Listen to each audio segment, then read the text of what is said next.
ગુજરાતના એકમાત્ર ગિરિમથક સાપુતારા ખાતે પ્રવાસન વિભાગ દ્વારા મેઘમલ્હાર મોન્સૂન ફેસ્ટિવલ 2026નું આયોજન કરવામાં આવ્યું છે। 8મી ઓગસ્ટે ઉપમુખ્યમંત્રી હર્ષ સંઘવીએ ફેસ્ટિવલનો પ્રારંભ કરાવ્યો હતો। આ મોન્સૂન ફેસ્ટિવલ 29 ઓગસ્ટ સુધી ચાલશે। સાપુતારાના વ્હાઇટ ફેધર સર્કલ ખાતેથી ઉપમુખ્યમંત્રી હર્ષ સંઘવીએ સાંસ્કૃતિક રેલીને લીલી ઝંડી આપી પ્રસ્થાન કરાવ્યું હતું। કાર્યક્રમમાં પ્રવાસન મંત્રી ડોક્ટર જયરામ ગામિત અને સાંસદ ધવલ પટેલ સહિતના મહાનુભાવો ઉપસ્થિત રહ્યા હતા। રેલીમાં અલગ અલગ 12 રાજ્યોના 300થી વધુ કલાકારોએ સાંસ્કૃતિક કાર્યક્રમોની ઝાંખી રજૂ કરી હતી, જેને પ્રવાસીઓ ઉત્સાહભેર માણી હતી। આ પ્રસંગે હર્ષ સંઘવીએ સ્થાનિક વેપારીઓને સ્વચ્છતા જાળવવા અપીલ કરવા જણાવ્યું હતું।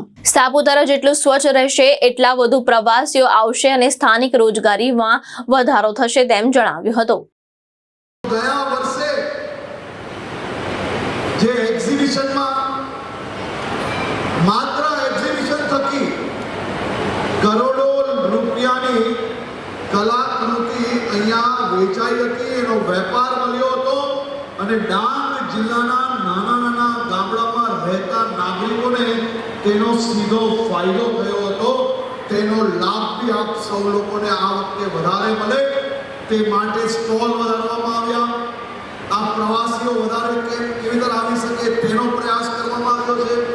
તો આ બધા જ પ્રયાસો થકી આપનો વેપાર વધે તે માટેનો પ્રયાસ આપણે સૌએ સાથે મળીને કરવાનો। મારી આપને વિનંતી છે કે સાપુતારાને જેટલું સ્વચ્છ રાખશો તેટલી રોજગારી આપ સૌ લોકોની વધશે।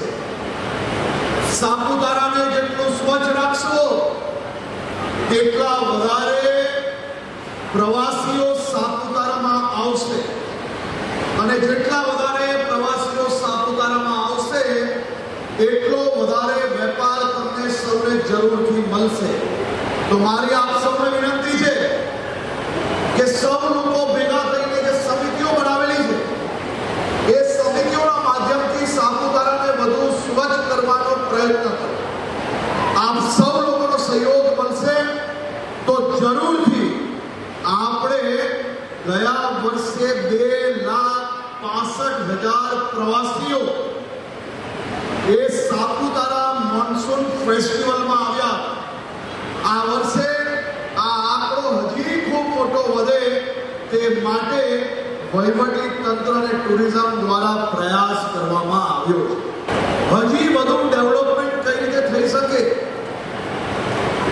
તે માટે આવનારા દિવસોમાં હજી વધુ પ્રયાસો કરવામાં આવશે।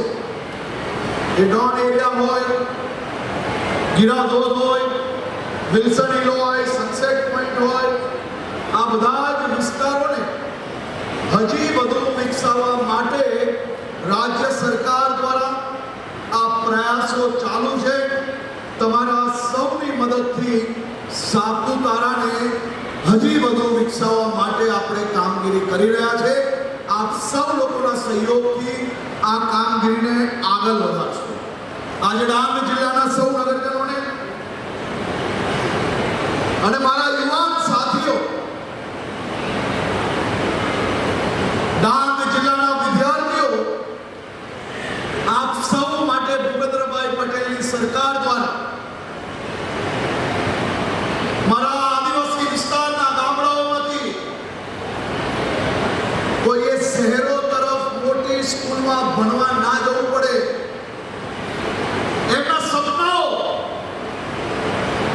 એ પોતાના પરિવાર જોડે રહીને સાકાર થઈ શકે તે માટે આ ડાંગ જિલ્લાના પ્રતિનિધિઓએ રાજ્ય સરકાર જોડે મળીને આ સૌની વ્યવસ્થાઓમાં વધારો કરવા માટે વઘઈ ખાતે નિર્માણ આદર્શ નિવાસી શાળા કુમાર છાત્રાલયનું આજે લોકાર્પણ। શંકર ગાયકવાડ, દ્રષ્ટિકોણ ન્યૂઝ, સાપુતારા।